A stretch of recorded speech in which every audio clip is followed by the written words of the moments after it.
যে আজকে আমাদের অনুষ্ঠানটি অনেক দর্শক দেখছেন। এদের মাঝে অনেকেই জামায়াতে ইসলামী বাংলাদেশের যারা সমর্থক তারাও আছেন এবং তারাও কমেন্টস করছেন। তো এই জামায়াতে ইসলামী বাংলাদেশ তারা দাবি করেছে যে দেশে কমেন্ট নাকি সেকশন বন্ধ করুন।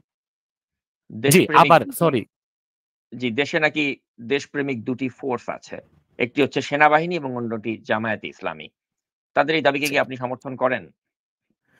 না, এইভাবে বলা উচিত না। দেশপ্রেমিক অনেক দলই আছে। আমি তো মনে করি হেফাজতে ইসলামীও দেশপ্রেমিক, জামাত ইসলামীও দেশপ্রেমিক এবং বিএনপিও দেশপ্রেমিক। ইনসাফ থেকে তো এটাই বলতে হয়। তো বাংলাদেশের রাজনীতিতে আবার আক্রমণাত্মক একটা বিষয় আছে, আক্রোশের একটা রাজনীতি। যেমন মনে করুন বিএনপির পক্ষ থেকে যদি জামাতকে বলা হয় রক কাটার দল, তখন জামাত তো রিপ্লাই একটা করবে।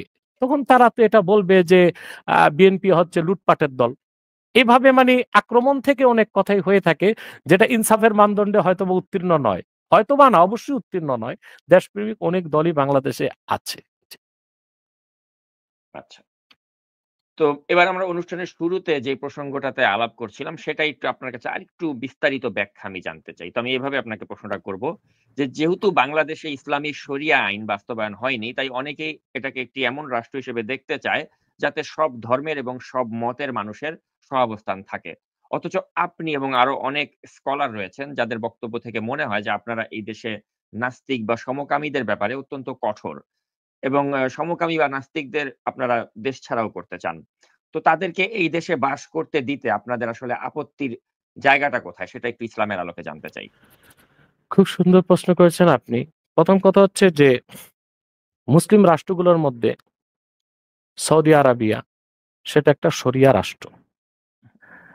শরিয়া রাষ্ট্র ৪ টা নামে হতে পারে: খেলাফত ইসলামিয়া, ইমারত ইসলামিয়া, ইমামতে কোবরা, রিয়াসাত ইসলামিয়া। ইমারত ইসলামিয়া ৪ টা নামে হতে পারে। তো এখন মনে করুন সৌদি আরাবিয়াতে রাষ্ট্র পরিচালিত হয় কোরআন সুন্নাহর আইনে। সেটা একটা শরিয়া রাষ্ট্র। কিন্তু সেটাকে উনারা খেলাফা রাষ্ট্র বলেন না। আবার আফগানিস্তান একটা শরিয়া রাষ্ট্র। তারাও খেলাফত বলছেন না, তারা বলছেন ইমারাতুল ইসলামিয়া। তো বাংলাদেশ হচ্ছে দারুল কারার।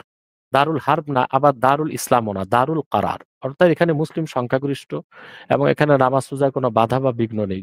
যদিও বা আওয়ামী লীগ আমলে নামাজ রোজা এবং ওয়াজ মাহফিলও নামাজ রোজায় না, ওয়াজ মাহফিলে যথেষ্ট বাধা দেওয়া হতো। এখন প্রশ্ন হচ্ছে, বাংলাদেশ শরিয়া রাষ্ট্র যদি হয়ে যায়, তখনই তো নাস্তিকরা, হিন্দু বৌদ্ধ খ্রিস্টানরা বেশি নিরাপত্তা পাবে। কারণ শরিয়া রাষ্ট্র মানে এই নয় যে শরিয়া রাষ্ট্র থেকে যারা অমুসলিম আছে, শুধু কাফেরদের মধ্যে যারা জিন্দিক তাদেরকে মৃত্যুদণ্ড কার্যকর করতে হবে। এছাড়া হিন্দু বৌদ্ধ খ্রিস্টান নাস্তিকও যদি থাকে, সে যদি তার ধর্ম নিয়ে থাকে, তার মতবাদ নিয়ে থাকে, ইসলাম ও মুসলমানকে অ্যাটাক করতে না চায়, তখন তাদেরকে নিরাপত্তা রাষ্ট্র দিবে। এটা রাষ্ট্রের দায়িত্ব এবং কর্তব্য। এটা হচ্ছে নাস্তিকদের, এটা হচ্ছে এই প্রসঙ্গে আপনি নাস্তিকদের বিষয়টা চিন্তা করতে পারেন। কিন্তু সমকামী বিষয়টা ভিন্ন, এটা আবার আসতেছি, আমি পরে আসতেছি।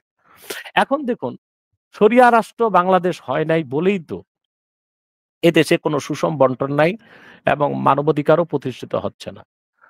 এখন আপনার কাছে আমার প্রশ্ন, শরিয়া রাষ্ট্র আমরা করব, এটা আমাদের স্বপ্ন, যেভাবেই হোক হবে ইনশাল্লাহ, টুডে টুমরো ইনশাল্লাহ।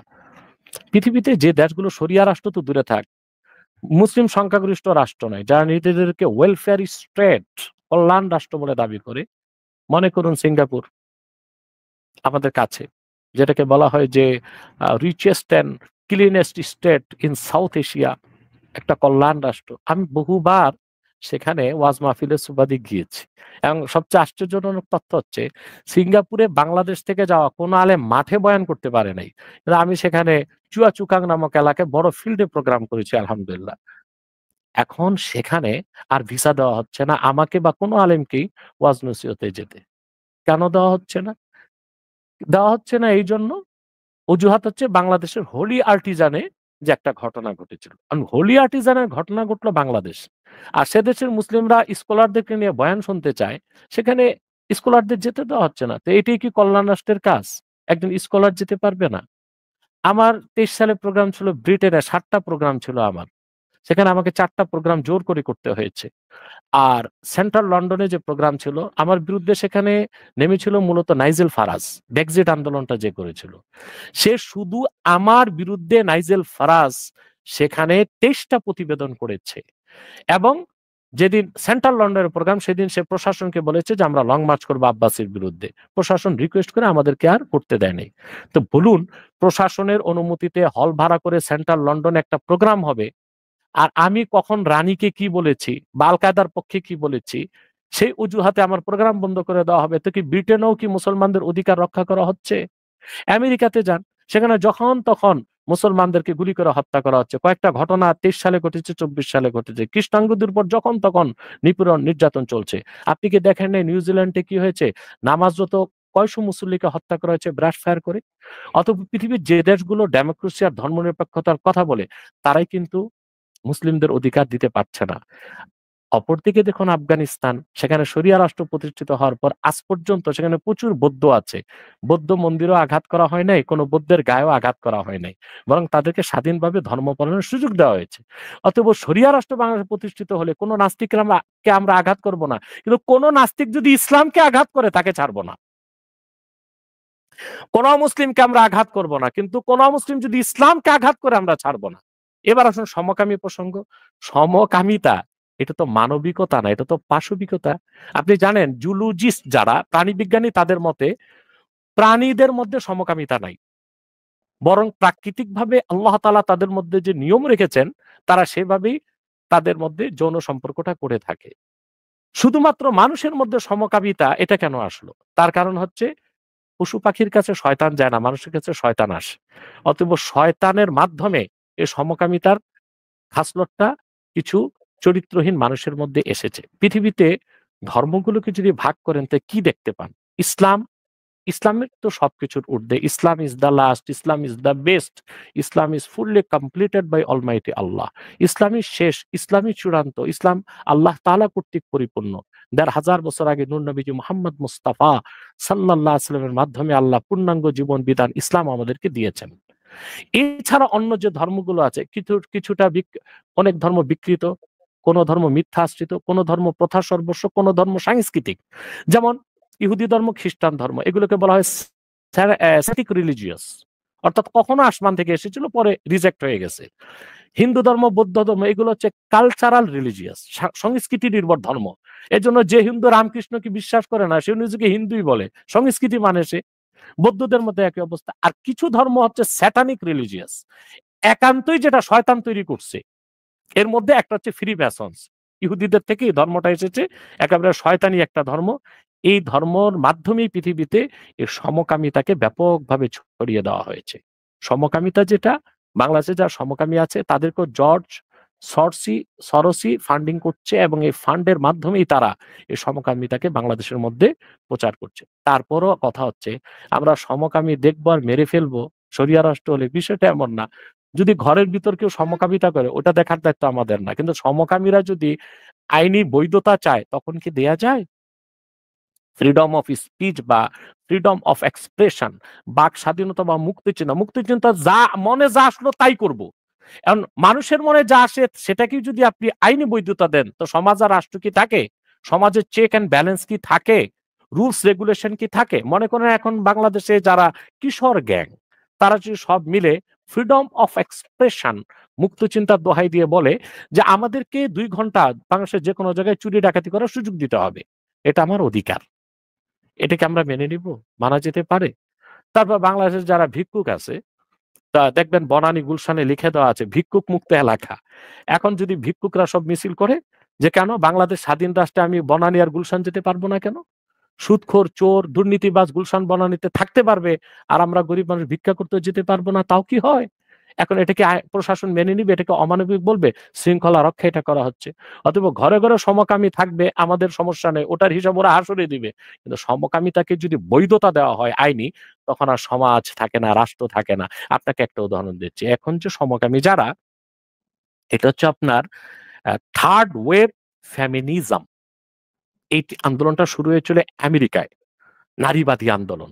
এরা এই বদমাশি কাজটাকে রাষ্ট্রীয় স্বীকৃতি দেওয়ার জন্য পৃথিবীর বিভিন্ন জায়গায় ফান্ডিং করছে, আর এদের ফান্ডিং করছে জর্জ সরোস।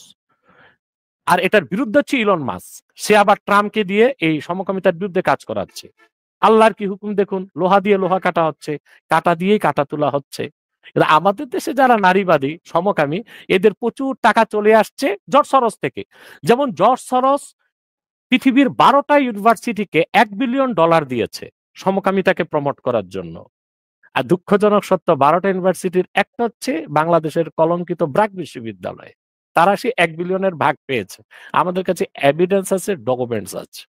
অতএব এই সমকামিতাকে জোর করে চাপিয়ে দেওয়া আইনি বৈধতা, এটা তো আমরা মানতে পারি না। আমরা তখন সমকামীদেরকে ধরে ধরে তাদেরকে আমরা কাউন্সিলিং এর মাধ্যমে হেদায়েতের পথে আনার চেষ্টা করব। সমকামী পেলেই যে হত্যা করব এটা তো আমরা বলছি না। আরেকটা কথা আপনাকে একটা দৃষ্টান্ত দিচ্ছি। সমকামিতাকে যদি আপনি আইনি বৈধতা দেন, তখন ধর্ষণ চরম মাত্রায় পৌঁছে যাবে। মনে করুন সমকামী যারা, মূলত এদের আন্দোলনটা হচ্ছে আপনার থার্ড জেন্ডার। অর্থাৎ সে পরিপূর্ণ পুরুষ, কিন্তু সে ধারণা করবে না আমি পুরুষ হয়ে খুশি না, আমি মহিলা। হাতে চুড়ি পরবে, কানে দুল পরবে, একটু মেকআপ করবে, মহিলাদের মতো একটু ভাঁজ দিয়ে হাঁটবে। কিন্তু লোকটা তো পুরুষ। তার তো পুরুষের সবকিছুই আছে। এখন রাষ্ট্র যদি সমকামিতাকে বৈধতা দিয়ে দেয়, তখন সে তার জেন্ডার লিখবে মহিলা, কিন্তু সে তো পুরুষ। তখন সে যদি ঢাকা বিশ্ববিদ্যালয়ে ভর্তি হয়, সে কাদের ক্যাম্পাসে থাকবে? পুরুষদের না মহিলাদের? মহিলাদের, কিন্তু সে তো পুরুষ। তখন তার দ্বারা অন্য মেয়েদের ইজ্জত সম্মান কি সুরক্ষিত হবে? ঠিক একটি মহিলা, সে সৃষ্টিগতভাবে মহিলা, কিন্তু সে বলল না আমি মহিলা হয়ে খুশি না, আমি একজন পুরুষ। তখন সে জিন্সের প্যান্ট পরলো, তারপরে মনে করেন যে রাখাল রাহার মতো চুল রাখলো, ব্যাগ একটা নিয়ে কবিদের মতো ঘুরলো, কিন্তু সে তো মহিলা। সে যখন ঢাকা বিশ্ববিদ্যালয় ক্যাম্পাসে ভর্তি হবে, তখন সে তো জেন্ডার লিখবে মেল, কিন্তু সে তো মহিলা। তখন সে তো পুরুষদের ক্যাম্পাসে ঢুকবে, কিন্তু সে তো মেয়ে। তখন পুরুষরা কি, একটা মেয়ে যদি এই ইসের মধ্যে থাকে, তার হলের মধ্যে থাকে, তখন যদি তার কোনো সমস্যা হয় ইজ্জতের সম্মানের, তখন আদালতে গেলে ওই যে সমকামী, যে পুরুষ মহিলা সেজেছে আর যে মহিলা পুরুষ সেজেছে, তাকে কোন আইনে বিচার করা হবে? পুরুষটাকে তো ধর্ষকের শাস্তি দেওয়া যাবে না, কারণ সে তো মহিলাটাকে, কারণ সে তো পুরুষ। আর মহিলাটাকেও ধর্ষিতা হয়েছে, এই শাস্তি দেওয়া যাবে না, কারণ সে তো পুরুষ। অতএব ইসলামী শরিয়ার দৃষ্টিকোণ থেকেও সমকামিতা এক জঘন্য অপরাধ। শরিয়া রাষ্ট্র প্রতিষ্ঠিত হলে আমরা তাদেরকে কাউন্সিলিং এর মাধ্যমে সৎ পথে আনার চেষ্টা করব। তারপর তারা যদি উৎপাত করে বাইরে এই কুপ্রভাবটা বিস্তার করতে চায়, আমরা তখন শরিয়া আদালতে, কোরআন সুন্নাহর আলোকে আইন প্রয়োগ করে তাদেরকে থামাবার চেষ্টা করব। এটাই হচ্ছে আমাদের বক্তব্য।